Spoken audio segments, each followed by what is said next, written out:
En titre, Luc Châtel, ministre de l'Éducation, est en visite dans notre département aujourd'hui. Parmi son programme, l'inauguration de la section internationale russe du lycée de Valbonne, qui fonctionne à titre expérimental depuis l'an dernier. Seul Strasbourg dispose d'une telle formation qui conduit au bac option internationale, un bac reconnu dans les deux pays. Le détail avec le proviseur du lycée. On prépare le baccalauréat option internationale, donc l'OIB, et ce baccalauréat-là a des épreuves spécifiques pour les trois baccalauréats traditionnels, ES, L et S, et effectivement, on a en plus du cours de russe 7 heures, donc ils ont des épreuves de littérature, d'histoire dans la langue de leur pays, et bien sûr de langue. Donc c'est plus qu'un bilinguisme, c'est une double culture. Et invité de ce journal, le ministre de l'Éducation, Luc Châtel, bonjour. Bonjour.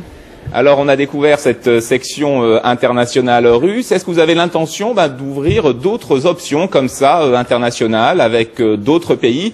Et quel est l'intérêt de cette filière comparée à une filière classique? D'abord, l'intérêt, c'est qu'avec nos amis russes, nous défendons des langues, des cultures qui favorisent le multilinguisme et donc qui favorisent un monde multipolaire, multiculturel. Vous savez, nous nous devons de résister face à une tentation qui est celle de l'unilinguisme, en gros l'uniformisation culturelle mondiale, l'apprentissage d'une langue unique qui serait l'anglais. Et la Russie, la France sont de vieux pays avec des vieilles cultures. Et à chaque fois que nous favorisons l'apprentissage de nos langues respectives dans nos pays, eh bien nous favorisons la diversité culturelle. Donc nous allons continuer, oui. Nous avons lancé ce matin la section de Valbonne qui est ouverte depuis la rentrée.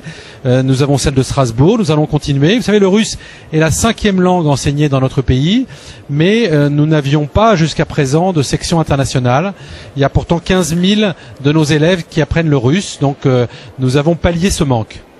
Alors la suite de votre programme cet après-midi, c'est la visite de laboratoire du CNRS à Sophia Antipolis. Alors on sait que la concurrence est très rude s'agissant de la recherche. Comment assurer le développement et la pérennité de ces sites?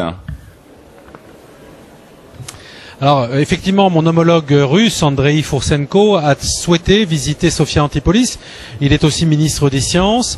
Il a été, comme moi, dans ses fonctions précédentes, ministre de l'Industrie.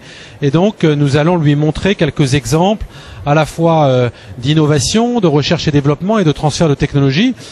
Je crois qu'on peut conforter Sophia Antipolis, qui a quand même, je trouve, pris une longueur d'avance indéniable. J'étais en charge de l'évaluation des pôles de compétitivité et Sophia Antipolis fait partie de nos pôles de compétitivité. Mais la pérennité passe par une remise en question permanente, passe par un renouvellement de l'innovation.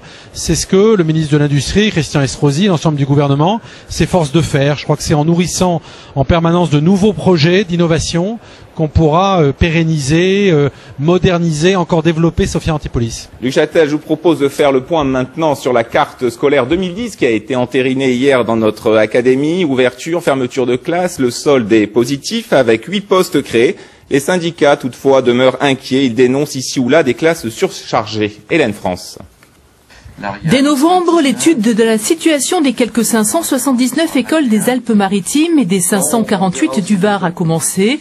Il faut dire que le sujet est sensible et mérite qu'on s'y prenne de bonne heure.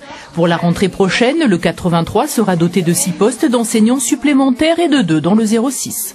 Dans l'évolution des effectifs, on note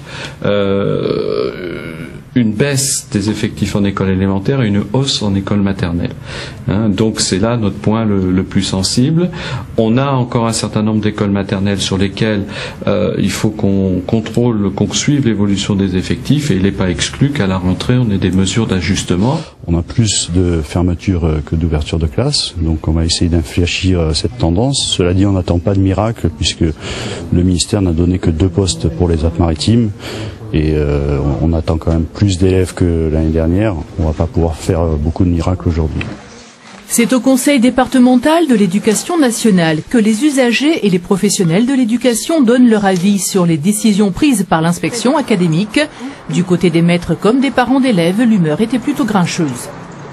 Nous avons appris que pour la rentrée scolaire 2010-2011, sur le groupe scolaire Bischoffen, nous allons avoir une classe supprimée.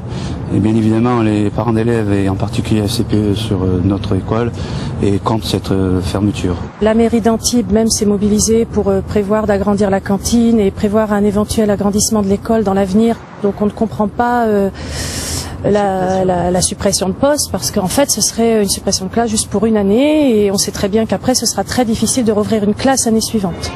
À noter, la prochaine rentrée verra l'ouverture de 3 nouvelles classes d'intégration pour enfants handicapés, 2 en collège, 1 en lycée. Luc Châtel, les syndicats et les parents dénoncent des classes surchargées. Est-ce que la politique du gouvernement, c'est toujours de ne pas remplacer un fonctionnaire sur 2, et ça, même dans l'éducation ? Alors la politique du gouvernement, c'est effectivement, comme l'avait indiqué Nicolas Sarkozy en 2007, moins de fonctionnaires, mieux valorisés, mieux rémunérés, davantage responsabilisés. C'est celle que je mène à l'Éducation nationale. Dans les prochains jours, j'annoncerai des revalorisations financières pour les enseignants en début de carrière. J'annoncerai également des mesures en matière de ressources humaines tout au long de la carrière, de formation, d'accompagnement de seconde carrière. Alors, vous parlez de la carte scolaire dans les Alpes-Maritimes. Je dois quand même rappeler que cette politique de non-renouvellement d'un fonctionnaire sur 2 qui part en retraite, nous la menons avec discernement. C'est-à-dire que lorsqu'il y a une augmentation de la démographie scolaire, eh bien naturellement, nous ajustons à la hausse les effectifs. Sur l'ensemble de l'académie de Nice, à la rentrée prochaine, ce sera au total environ plus d'une centaine de postes qui seront créés. Pourquoi? Parce que nous sommes dans une académie qui voit une démographie évoluer. Donc cette politique, nous la menons avec discernement. Nous maintenons le taux d'encadrement, c'est-à-dire le même nombre d'élèves par classe. Très bien. Et là où il y a des besoins qui sont liés à une démographie nouvelle, eh bien nous créons des emplois supplémentaires. Luc Châtel, merci.